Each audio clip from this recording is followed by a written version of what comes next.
Funding for the federal government is due to run out tomorrow at midnight. Today, House Democrats passed a short-term measure to keep the government funded through February.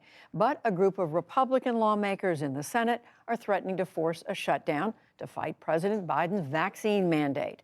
To help break all this down, I'm joined by our congressional correspondent, Lisa Desjardins. So, Lisa, we're right up on the deadline. Where does everything stand? Judy, you know, we've had some stormy days this week and many other weeks, but I am here to report in the last few minutes a rainbow may be forming above the United States Senate.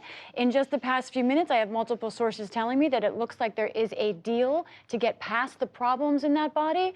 Let me first back up at what we know, okay? Let's talk about what this temporary funding deal would do. First of all, we're talking about a continuing resolution, that sort of paradoxically named funding bill that the House voted on just in the last couple of hours. That would extend funding for the U.S. government through February 18th.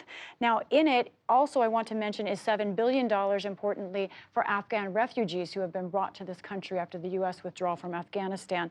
Now, the issue, as you said, there's a group of Senate Republicans who have been blocking the fast tracking of this bill. Now, those Senate Republicans object to it or are trying to push one particular issue, the issue of vaccine mandates, which they oppose. We're talking about a few members. Senator Mike Lee of Utah is one of them. He would like the Senate to pass a bill banning any funding of vaccine mandates. He thinks the government should not be in that business. With him, Senator Roger Marshall, a freshman senator. Those two have the power to delay any funding bill long enough to cause a government shutdown, at least into next week. However, in the past few minutes, I understand that there is an emerging deal. Senator Marshall has confirmed, and I have sources in both parties and in both chambers saying that there could be a vote now tonight because they're giving Senator Lee what he wants, a vote on his idea on opposition to vaccine mandates.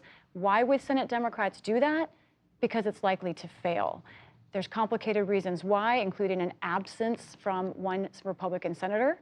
But right now it looks like Senator Lee will get a vote tonight that he wants, and then this resolution to keep government funding could go through the Senate and be passed as soon as tonight. So the ice is breaking on that. But meantime, Lisa, is it your understanding that this question of vaccine mandates is a one-time thing, or is this something that we could see coming up again with Republicans? No, this will come up again, and it will likely come up again next week in the U.S. Senate when Senate Republicans have used a privileged maneuver to again come back and openly question President Biden's idea to impose vaccine mandates on large companies. There will likely be a vote on that next week in the U.S. Senate, but this is beyond the U.S. Senate. Judy, I want to show a photo of what happened today in the state of New Jersey in Trenton, in the U.S. Capitol. This is a site of reporters trying to get there into the General Assembly, being blocked by police officers because there is a new rule in the State House there that you must have proof of vaccination or a positive or a negative COVID test to get in. And the Speaker of the State Assembly there has been pushing that, but Republicans pushed back. And Republicans entered the chamber against that rule, tested whether the police would stop them or not. There were some potential confrontations there, some chaos in the New Jersey State House over this exact issue. And I think we're going to see this across the country in different forms, and it will be in the U.S. Capitol again next week. Along partisan lines. Yes.